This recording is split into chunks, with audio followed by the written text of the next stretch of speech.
வணக்கம்.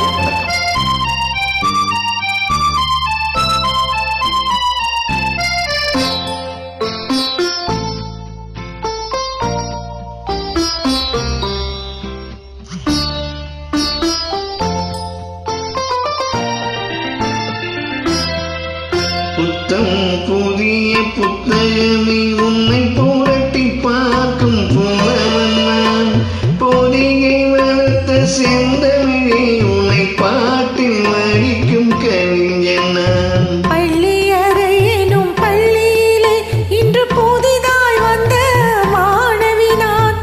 ஏட்டை புரட்டி பாட்டை படிக்கும் வீட்டு புலவன் நாயகி நான்.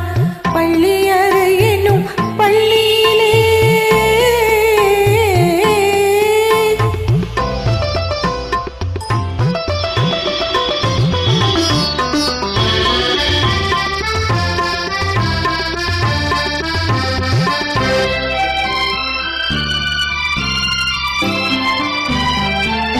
அஞ்சு வீரல் பட்டால் என்ன, அஞ்சகத்தை தொட்டால் என்ன, தொட்ட சுகம் ஒன்றா என்ன, துள்ளும் உள்ளம் பந்தா என்ன. தொட்ட சுகம் ஒன்றா என்ன, துள்ளும் உள்ளம் பந்தா என்ன. செவிகள்